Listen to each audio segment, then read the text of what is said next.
दर्शकों, आपका हमारे चैनल जीवन दिग्दर्शन पर स्वागत है।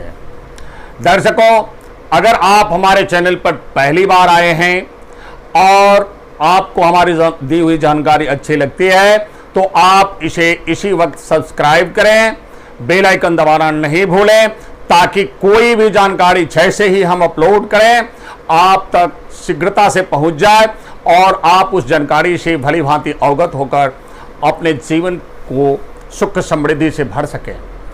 दर्शकों, हमारी एक ही इच्छा है कि हमारे प्रयास से अगर हमारे टोटके आप करते हैं तो आपको सुख समृद्धि ईश्वर की कृपा से अवश्य मिलती है।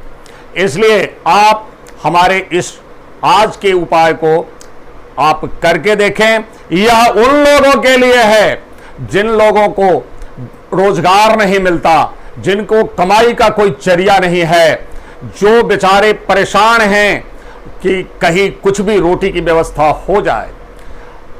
कुछ लाख प्रयास करने के बाद आपको अगर रोजगार नहीं मिलता है, हम आज उन लोगों के लिए उपाय लेकर आए हैं जिनकी व्यापार, उनने व्यापार तो खोल ली, पड़ोसी का खूब चलता है, उनका बिल्कुल ही नहीं चलता, या उनके दुकान की बिक्री इतनी कम है कि वो अपना परिवार चलाने में अक्षम हो रहे हैं।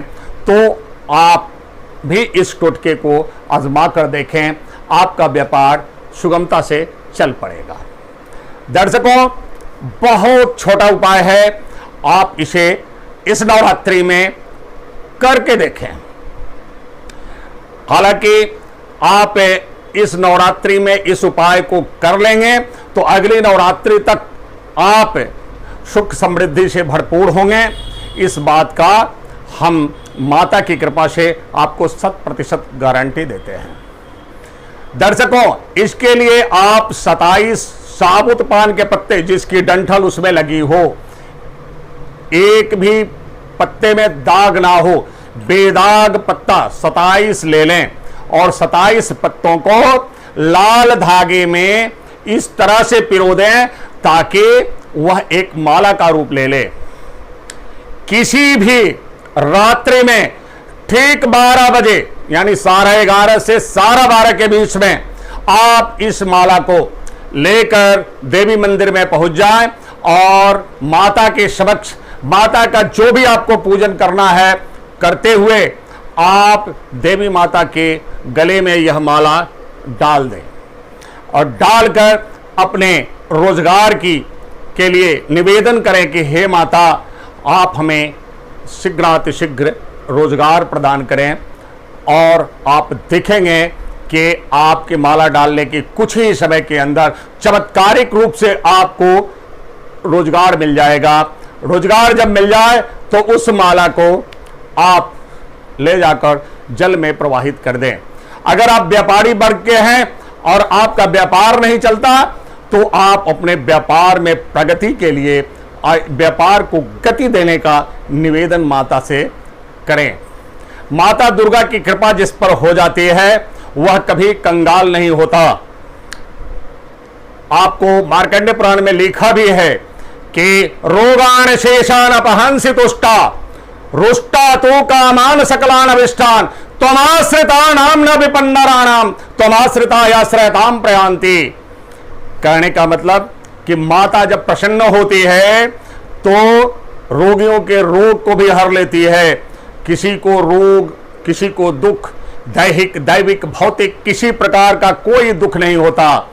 और माता जब रुष्ट होती है तो सभी अभिष्ट कामनाओं को, सभी प्रकार की सिद्धियों को छीन लेती है। लेकिन जो माता के चरण कमलों में शरणागत होता है उस शरणागत को माता उस स्थिति तक पहुंचा देती है कि वह दूसरों को शरण देने के लायक हो जाता है। इसलिए भक्तों, माता को के चरण कमलों में पूर्णतः आत्मसमर्पित हो जाइए और माता से निवेदन करिए, हे जगदम्बा, आप से आज से आप हमारे घर की मालकीन हैं। हमारा घर कैसे चलेगा, हमारी दुकान कैसे चलेगा, हमारा रोजगार कैसे चलेगा, आप जाने, आपका काम जाने। दर्शकों, एक बहुत प्रचलित और टोटका मैं बता देता हूं इसी के साथ। आप विजयादशमी के दिन सुबह सुबह आपके घर में जितने मेंबर हैं उतने मीठे पान बनवा कर लाइए और माता को उस मीठे पान को अर्पित करें। अर्पित करने के बाद प्रसाद स्वरूप परिवार का एक एक मेंबर एक एक पान खा ले। ऐसी मान्यता है कि पूरे वर्ष भर आपके परिवार में सुख समृद्धि प्रेम भाव बना रहेगा। अगर बच्चे पढ़ने लायक हैं तो उनको विद्या अतिशीघ्र आने लग जाएगी। जिस किसी को रोजगार नहीं है उसे रोजगार प्राप्त होगा। यानी हर हालत में आपका परिवार पूर्णतः खुशहाल हो जाएगा साल के अंदर ही। दर्शकों, ये दो टोटके हमने आज बताए, दोनों में जो आपको अच्छा लगे दोनों अच्छा लगे, दोनों करके देखें। इसमें कोई टकराव नहीं है। माता को एक माला पहनाते हुए पान अर्पित करें, प्रसाद स्वरूप पान लाकर परिवार में वितरित कर उसे ग्रहण करें। दोनों टोटके एक साथ आप कर सकते हैं और आप इस नवरात्र से उस नवरात्र आने तक एक अपने जीवन में अभूतपूर्व सुखद अनुभव आपको प्राप्त होगा। जब आपको सुखद अनुभव प्राप्त हो तो कमेंट बॉक्स में आप कमेंट जरूर करना। दर्शकों, फिर मिलेंगे किसी अन्य उपाय के साथ। तब तक के लिए आप हमें इजाजत दीजिए। नमस्कार।